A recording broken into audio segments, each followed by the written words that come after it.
Start your day with WESH 2 News Sunrise, awarded Best Morning Newscast. Beautiful dry weather continues, but for how long? Forecast at 4. In Central Florida, the weather is always changing. That's why we work around the clock, so you know exactly what to plan for. From tracking the next big storm to how to dress the kids for school. That's why at WESH 2, we keep you at the center of what we do. Constantly monitoring the latest data so you can be prepared for what's next. No guessing, just an easy, understandable forecast, sun up to sundown. This is WESH 2 First Warning Weather, certified Central Florida's most accurate. 2 teens injured in a shooting. The latest on the investigation and what neighbors are saying. Plus, a local city continues to battle chronic flooding. How the city hopes its new initiative will help. Next at 4.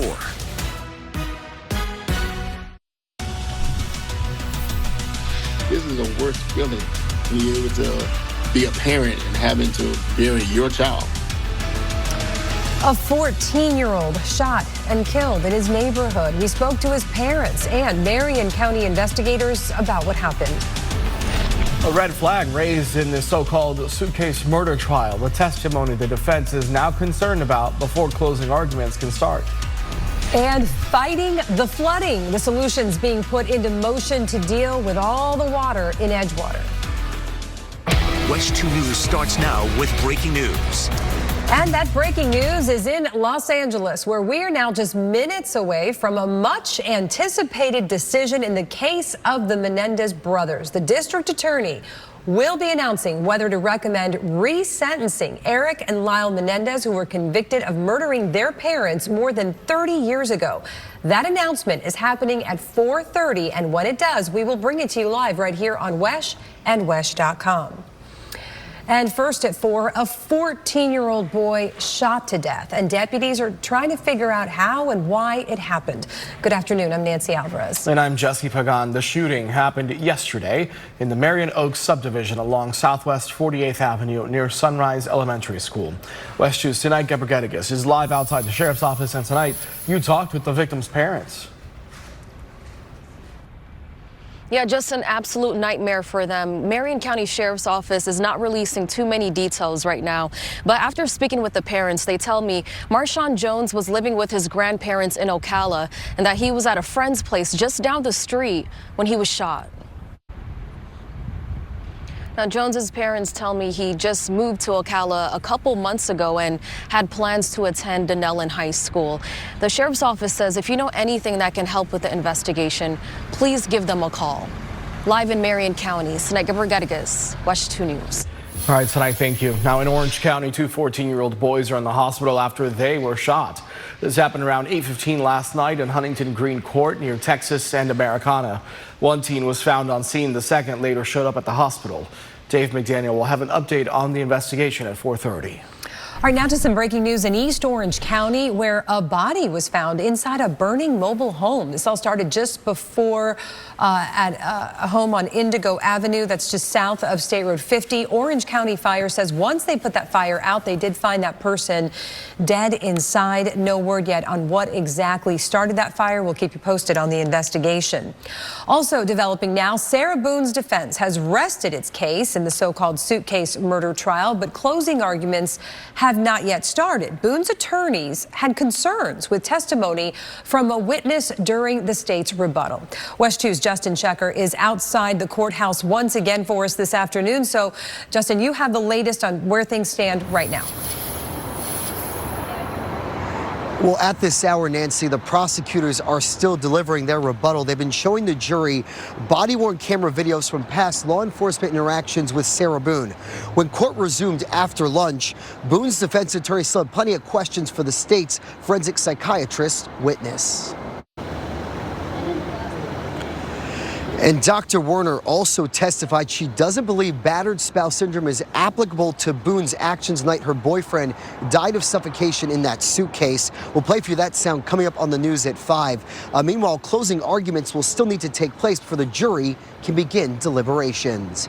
Live outside the Orange County Courthouse, I'm Justin Shecker, WESH 2 News. All right, Justin. Well, the man accused of killing his wife at an Orlando shopping center on Monday is now in the Orange County jail.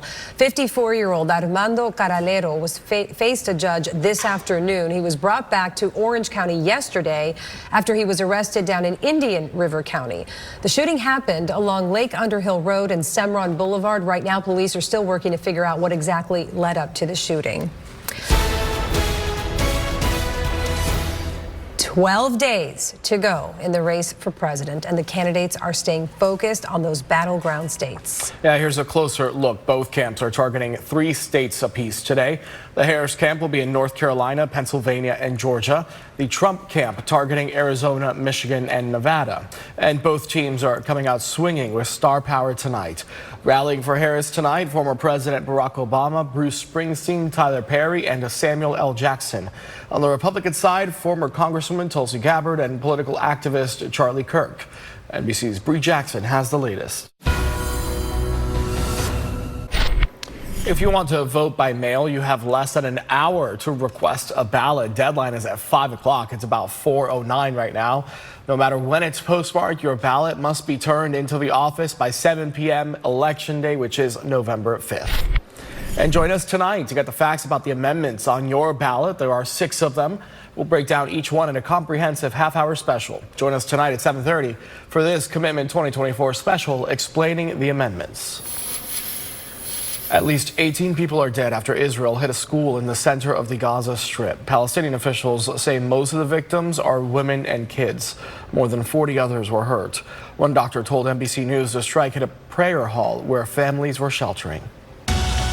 Safety changes are coming to one of the world's most popular video games. What's changing with Roblox to keep your kids safe and give us parents more control of this thing? Plus, you've heard the phrase, your eyes are bigger than your stomach. Well, apparently pythons didn't get the message. Oh, look at that. The new research that shows just how big a bite these reptiles can take. Plus, flooding has been a big problem in Edgewater before and after Hurricane Milton. The solutions going into motion to keep this from happening in the future. At least for now, First Warning Live Doppler radar completely rain-free, and we're going to keep it that way for at least a little while longer, but temperatures are adjusting. Central Florida's certified most accurate forecast straight ahead. Closed captioning brought to you by National Floors Direct. Let's talk about breast cancer, the deadliest cancer among women that 1 in 8 will develop. The American Cancer Society and WESH 2 want to remind you that early detection is key. At 18, practice self-awareness so you can identify changes. At 21, schedule your women's wellness exam. And make sure your doctor knows if it runs in your family. At 40, get your mammogram. Finding it early means more successful treatment. Fight for your health, because early detection is life.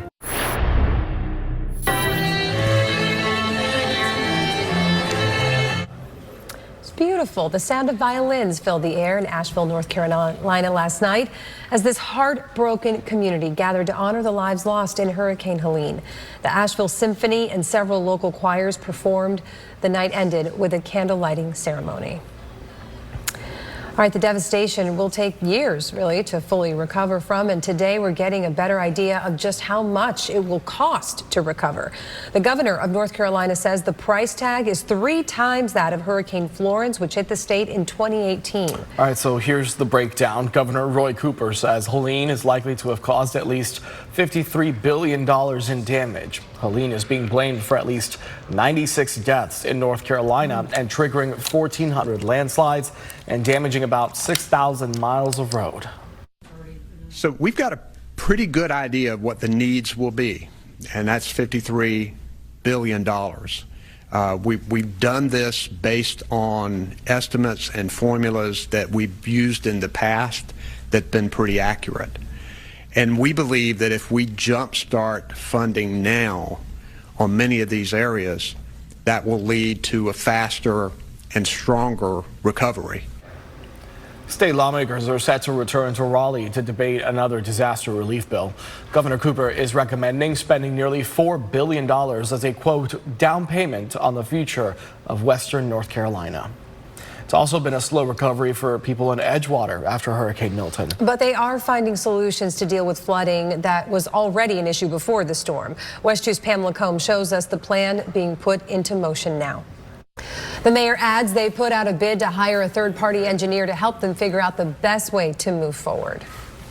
All right, taking a look outside, meteorologist Eric Burris here. Eric, it's kind of nice outside. Very nice. Yeah. It's very comfortable. The breeze calmed down a little bit, though, which means it's getting a little warm feeling, right? You don't have that cool breeze, but downtown Orlando's as pretty as can be. Lake Eola, certainly welcoming. And, of course, we take you over to the tourist district where it's also gorgeous. It's been a little breezy, though, at Disney Springs to be able to bring up the big balloon. It's been going and up and down through the day today. I mean, winds are at about 3 miles an hour, variable direction, 84 degrees current temperature there at this hour. It's 82 in the Villages, 82 Palm Coast, and 80 degrees here in Titusville. So things are looking fantastic for now, but you see the winds kind of light and variable, 3-5 miles an hour across the interior. A little breezier along the shoreline, running 10-15 miles an hour, but generally around town, it's gorgeous. Visible satellite presentation not showing much of anything. As a matter of fact, the metro off to the west, it's about as clear as can be. A couple of clouds here in Brevard County and off the shoreline, but that's it. So futurecast through the next few hours. Watch. Keeping with a few high, thin clouds, and that's it through the evening. May start to see some patchy fog develop late tonight into early tomorrow morning, but that's about the only inclement weather to track. Temperatures falling through the 70s and eventually settling into the 50s north and west, 60s through the rest of town. 59 in Ocala, 60 in Bellevue. We'll wake up to 61 in Bushnell, 63 here in Leesburg, 64 outside in Claremont, and along the shoreline here, 70s on the Barrier Island, 60s as soon as you get inland, and that continues from St. Cloud over to Celebration and right through the heart of the I-4 Metro. For tomorrow, bright sunshine after some of that morning fog burns off. It's going to be gorgeous. Temperatures climbing into the low and mid 80s. And look at that temperature climb. 82 by lunchtime, 85 by the afternoon. And we're not looking at any rainfall. It's another nice and dry day. Here's Futurecast, keeping with that gorgeous scan through the day. And in the afternoon and evening, not much difference. Nice, dry weather. Light breeze, that's about all we've got for you. So it's looking good. Out to the tropics. We have the remnants of Oscar, definitely kind of churning up the seas a little bit, still a little bumpy at the East Coast, but otherwise, thankfully, there is nothing to track over the next 7 days' time. Nothing at all, which we absolutely love, though beyond that, like October 31st into the beginning of November, that's when models are starting to hint at things down here in the Caribbean, mainly the ensemble models, trying to show some bubble up. We're going to talk more about those models in the next couple of minutes' time, but there's nothing to worry about, and I think that's at least the key to take away. So for now, it's beautiful sunshine through the weekend. Oh, it's going to be gorgeous. Humidity staying low, warm afternoons, rising rain chances just a little bit next week, up to about a 40% coverage. We'll talk more about the tropics in depth in the next couple of minutes. Custom weather alerts on the WESH 2 app. Download it today. All right, heads up, parents of gamers. One of the most popular games is making major changes to limit what kids can access and give parents more control. I just sneezed on the air. We're talking about Roblox. Oh my God, because I'm allergic to this thing because my kids are on it. It drives me crazy. The changes will specifically target preteen users. I'm good. Tony's bringing me tissue. Anyone under 13 years old will need their parents' permission to access certain chat features. So gamers under the age of 9 will need permission to play experiences in the game that have a, quote, moderate content label. Parents will also be able to link their accounts to their child's so they can update controls and access stats about their kids' usage. All right. Bless you. Thank you. Crew 8 has about 12 hours left in space. They're heading home after undocking from the International Space Station yesterday. Their return was repeatedly delayed because of bad weather in the splashdown zone. They're scheduled to splash down off Florida's coast around 3:30 tomorrow morning. If you've got a Universal Orlando annual pass, you can now book a one-day ticket to Epic Universe. And if you haven't heard already, Universal is set to open its newest theme park on May 22nd. Multi-day tickets for the highly anticipated new theme park are also on sale. People can also book to stay at the Helios Grand Hotel, which is on Epic property. You can find all this information, including a lot of our coverage through the years, by heading to WESH.com. Thanksgiving is almost a month away. A month? Yeah. Oh my goodness. And we're hoping, of course, that you can join us for the 35th annual Seniors First Turkey Trot 5K. Yeah, WESH 2 partnering with Seniors First once again for the run on November 28th at Lake Eola. More than 4,000 runners, joggers, walkers are expected to dress up for the Thanksgiving morning run. Money goes to several programs like Meals on Wheels. WESH 2's Sheldon Dutez is hosting the event. If you want to register, head on over to WESH.com and click on the As Seen on WESH 2 tab. And you can join me for live coverage all morning long, Thanksgiving morning on WESH 2 News Sunrise. I'll be out there bright and early. And when you participate with things like that in the morning, you can eat all you want in the afternoon. There See you how go. that works? Yeah, it's great. Okay. All right, we are staying on top of some major breaking news here. This right here, live pictures from Los Angeles, where a news conference will happen in just moments to announce a resentencing decision in the case of the Menendez brothers. When that begins, we'll bring it to you live right here. An Orange County shooting sends two 14-year-olds to the hospital. A community saying the violence among very young people needs to stop. There's one proposed amendment on the ballot that would guarantee you in Florida the right to fish and hunt, which you can already do in Florida right now. So is this measure a lunker or a clunker? Our WESH 2 News political reporter Greg Fox will dig into the weeds of it. WESH 2 News continues. We're staying on top of this breaking news out of Los Angeles, where we are just minutes from a much anticipated decision in the case of the Menendez brothers. The district attorney there will announce whether to recommend resentencing Eric and Lyle Menendez, who were convicted of murdering their parents more than 30 years ago. That announcement is scheduled to come anytime now at 4:30. When it happens, we'll bring it to you live here on WESH TV and WESH.com. All right, and while we're waiting for that to begin, we want to talk about the tropics. Yeah, let's go ahead and change gears. As Eric said yesterday, it's all good out there right now, but as always, it's worth checking back in and see what we need to be on the lookout for. Eric? Right, and I think for now the good news is nothing. There is nothing set to develop over the next week's time, but looking on the left at the European, on the right the GFS model, going all the way into early November, they're showing moisture in the Caribbean, but the GFS, which is notorious for spinning things up, is spinning something up. Now that said, it's one model. The thing here is that the GFS has been consistent for several days at trying to develop something. For now, the European is not doing that. But it's important to note tropical systems do happen during the month of November. Out of history, okay? 10 named storms have hit Florida during the month of November, 3 hurricanes, or about 8%, which, depending on how you look at it, is a fairly decent number. About every 2 years or so, we get a named system. What's interesting, though, is you go back 2 years, and that was the last named storm to hit our area. It was Hurricane Nicole back in 2022. Hopefully we don't have a named storm coming to threaten us this year. Certainly nothing out there to track for now, and I think that that's the most important part. The tropics are quiet, models are hinting at something. You may see some goofiness on social media. Let's just make sure to stay calm. For now, through Halloween, we're quiet. After that, we'll watch, wait, and track. Speaking of which, let's track some temperatures and a beautiful weekend forecast when I see you in a couple minutes.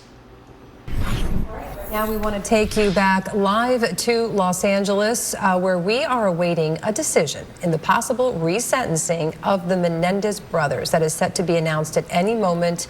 You can see this crowd of reporters and photographers gathered there while we wait for this big announcement on this high-profile case that really, Jesse, after all these years, has never really truly left the headlines. No, I mean, it's been, more than 35 years after, the shootings killing Jose and Kitty Menendez in Beverly Hills, and the trial that happened way back when, one of the first trials to be televised. And actually, you know, there's been renewed attention on this given the Netflix show that came out, and a lot of support in Hollywood, especially from Kim Kardashian on her lawyer side, writing an open letter about asking for their release. But really, this all started about a year ago when attorneys for the Menendez brothers filed a petition asking the court to reconsider the conviction and the sentence in light of new evidence, a sworn statement by a former Menudo member who accused Jose of sexual assault in the 80s, and also a renewed kind of focus on how sexual abuse comes into play in cases like these in the court system here in the United States. Yeah, and to show how things have changed over the years, a group of family members supporting the brothers called earlier this month for the brothers to be released from state prison. So they are getting support from other members of their family.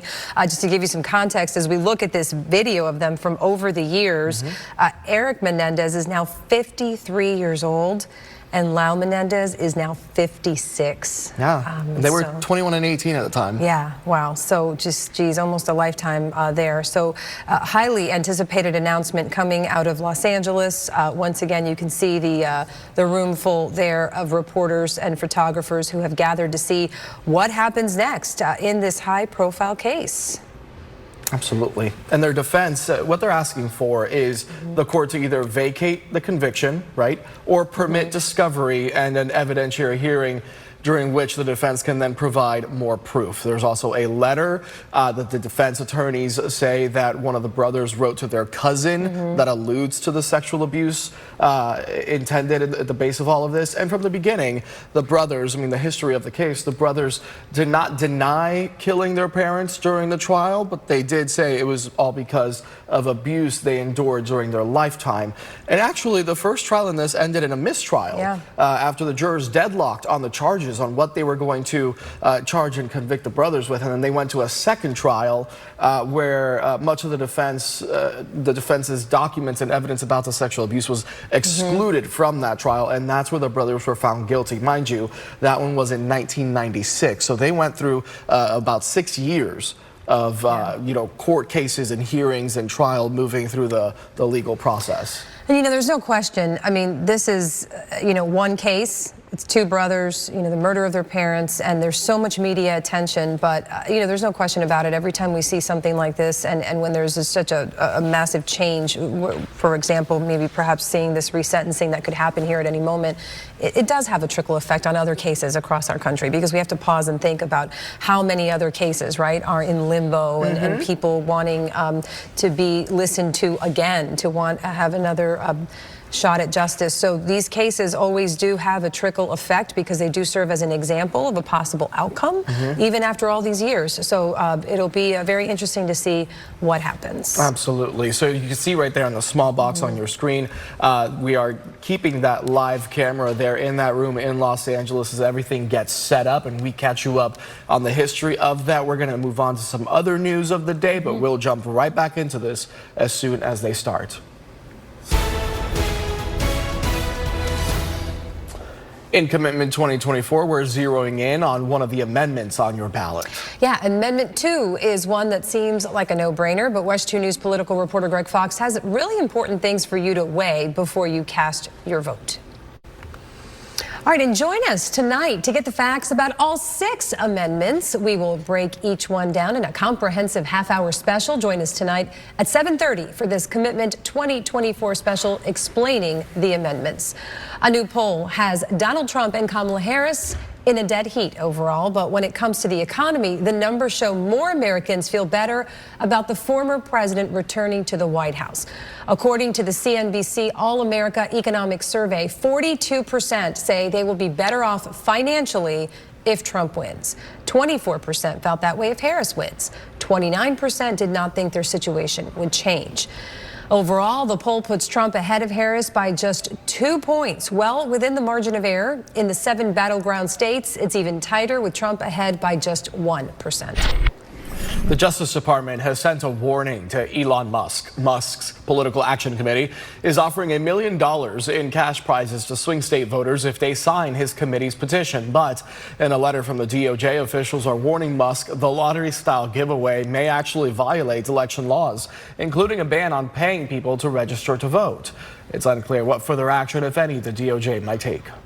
All right, now to a health alert involving paint. The EPA has issued tougher rules when it comes to lead paint dust in homes and childcare facilities. Any level is now considered hazardous. The EPA says even low levels of lead exposure can be unsafe, particularly to children. Lead is no longer an ingredient in paint, but it's still found in older buildings and homes. These new rules are part of a broader effort by the White House to reduce lead exposure. All right, the FDA and CDC think onions may be to blame for that E. coli outbreak linked to McDonald's hamburgers. At least one person has died and nearly 50 others have fallen ill. NBC News reports the FDA is honing in on Taylor Farms, which supplies onions to McDonald's. The company's distributor notified customers that 4 raw onion products have been recalled because of potential E. coli contamination. All right, go big or go home. That's how pythons roll when it comes to their next meal, and it's stunning scientists how much these big snakes can handle in their stomachs when WESH 2 News at 4 continues.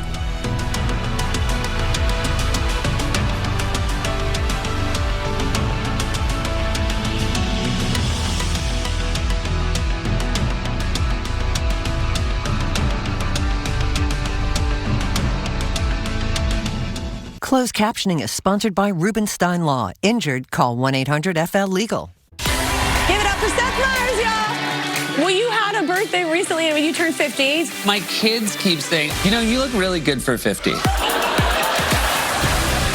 This is your 7th time here. We have a nice thing going. Exactly. Thing going on. You just break out in a song. I will not sing. Plus, from somebody somewhere, Bridget Everett. I heard you actually have a degree in opera. You have to be incredibly disciplined for that. Yeah, and that's why I stopped doing it.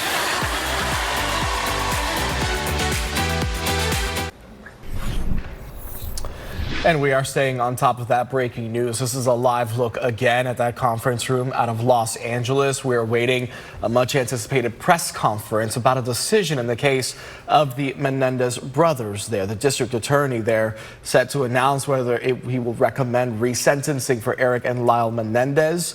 The Associated Press, as of right now, is reporting prosecutors will recommend resentencing them. But again, we're waiting to hear that from the district attorney there. The brothers were convicted of murdering their parents more than 30 years ago in a very high-profile, infamous case out of Los Angeles. Again, this is a live look. We're expecting that announcement any minute. When it happens, we'll bring it to you live right here on WESH 2 and WESH.com. Biologists in Florida made an exciting discovery when they filmed a massive Burmese python swallowing a deer whole. Yeah, okay. They are really excited about this because no one has ever seen one of these snakes open its mouth so wide. Awesome. Alexa Velez has the story and warning. If you're squeamish, this story may not be for you. Wow. Okay. Is it over? It's over. Can I look again? You can look. Okay. You can open your eyes. Oh, my God. What was that? Nature is what that was. Yeah, you know, it's important to know these things if you live in Florida. But, you know, they're invasive, and clearly you can see why it's such a big problem and why the controlling of the numbers is such a vital part of the ecosystem down there. Wow. Okay, deep breaths. Let's talk about the weather. It's so pretty. Yes, yes. It's also nature, a very different version of nature. Daytona Beach with clear sky. It's beautiful. Okay, temperature sitting at 82. I'm going to just work that out of my mind. A little bit of a breeze here along the shoreline. Less wind the further inland you get. 84 degrees our current temperature in Orlando. 79 New Smyrna Beach. That is very nice. About 80 degrees down in Palm Bay. And the only thing we're seeing on our first warning live Doppler radar is the East Coast sea breeze. During the summer, that would be carrying big thunderstorms, but the atmosphere is moisture starved, so there's no big thunderstorms. It's quite a lovely afternoon and will be quite a lovely evening. For tonight, partly cloudy skies, temperatures dropping off to about 70 degrees by 11 o'clock. And then continuing into the 50s and 60s. Take a look. 64 in Orlando, 63 degrees in Leesburg, about 62 here in DeLand, 62 in Wildwood, Sumter County, and 59 here in Ocala. Don't be surprised if we see some patchy fog in the morning. Of course, meteorologist Kellyanne Klass will have you covered dark and early starting at 4:30 on WESH 2 News Sunrise. For tomorrow afternoon, how nice is this? 85 degrees in Orlando, about where we are today. 85 in Sanford, 83 degrees New Smyrna Beach, and 86 out west. Now, we are comfy. Temperatures a couple of ticks above the average this time of year, but as the breeze kind of picks up a little bit into the weekend and we see some of these little weak frontal boundaries trying to impact us, basically we'll turn the winds just enough to be able to drop the temperatures a few ticks. So, looking ahead to Saturday, homecoming at UCF, which means, by the way, tomorrow, Spirit Splash, and it's going to be a fantastic forecast out at the Reflection Pond. Temperatures hanging out in the mid-80s. For Saturday, it's a 3:30 kickoff. Wear the sunscreen, about 83 degrees for game time. And it's going to be in the ballpark of 83, 84 for a daytime high. Both Saturday and Sunday looking fantastic. But by Sunday, we'll pick up the breeze a little bit. We'll drop the temperature a little bit. It's going to look oh so nice across Central Florida. Want to talk tropics? Let you know about an area that could try to develop something, we think, looking at probably the first couple of days of November. It's down here around Jamaica and Cuba, down in the Caribbean Sea. We'll watch this area. There's a lot of very warm water still in that region because of that, and kind of a favorable, what we call Madden-Julian oscillation, or lift and spin in the atmosphere. Very much needing to watch that. Where anything would go typically would be away from us, but kind of all depends on atmospheric. So for now, let's just keep it kind of in the back of our mind. We'll watch, check in, and we'll move on with life. In the meantime, 7-day forecast looking great. Lots of sunshine through the weekend. Temperatures coming down just a little bit. Those mornings are going to be delicious. And then by Tuesday, Wednesday, a couple of showers working back in. Chief Meteorologist Tony Manolfi talking about weekend events and the tropics. All new at 5. WESH 2 News, honored with the Regional Murrow Award for Overall Excellence. 4:52 on this afternoon. We're staying on top of that breaking news out of Los Angeles. This is a live look. You can see the podium there. We are waiting for the district attorney there to go to the podium and talk about their decision on whether they will decide to re-sentence brothers Eric and Lyle Menendez, who were convicted of murdering their parents more than 30 years ago. Both of their trials very high profile in the 90s. And the second one, they finally were convicted and then put in prison in 1996. The Associated Press at this point is reporting that prosecutors will recommend resentencing them. But again, we're waiting for the district attorney to come out to that podium and give us that official announcement. We're going to continue to check in on this one. We'll bring it to you live as soon as it happens here on WESH 2 News and WESH.com. All right, and the 2024 HBCU, okay, wait, are we going to that? Okay, the 2024 HBCU Week Foundation College Fair kicked off this morning at Walt Disney World Resort. This is so cool. Representatives from 35 HBCUs across the country were there. Students brought their current unofficial transcripts for opportunities, and get this, some even got on-the-spot college admission and scholarships, including full rides. We do have one of our students from Evans High School. Her name is Beth, and she was given a scholarship on the site as well as on the site acceptance into Bethune-Cookman University. So it's just amazing what magic can happen here at HBCU Week here at Walt Disney World. All right, this is the second time the event was hosted at Walt Disney World. More than 5,000 students came out for the event today. How great is that, right? It's so motivating. Cool. All right, so I talk about my dog Charlie Taco all the time, right? I don't know if he would go for this, but apparently Crocs are becoming the cat's meow for dogs. So, yeah, I said that because our producer Jason made me. The company has come out with a new line of boots for pets, and they're already out of stock on pink and green ones.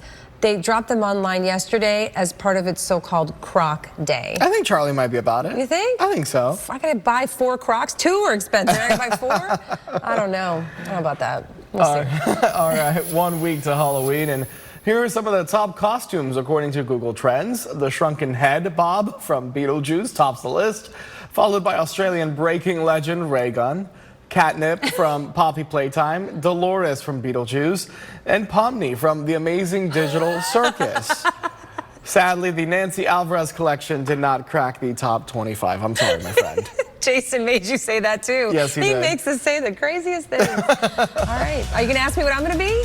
What are you going to be? Carol G. I can see that. Oh, just wait. It's going to be epic. WESH 2 News at 5 is straight ahead. Yeah, Summer Knowles joining us now with what's coming up in the next hour. Summer. Can't wait to see. You always do a great job with that. All right, next at 5, lightening the load to fund education. We are highlighting a local foundation's work to make a difference in students' lives locally in this week's Community Champion. Plus, after purchasing flood insurance for his new home, a local veteran's claim is denied after Hurricane Milton hits. The reason given and what he says his next steps are. And a 14-year-old boy shot and killed in his own neighborhood near an elementary school. The latest from deputies and what his family members are telling WESH News. That and much more after the break. Stay with us. Custom weather alerts on the WESH 2 app. Download it today. Most people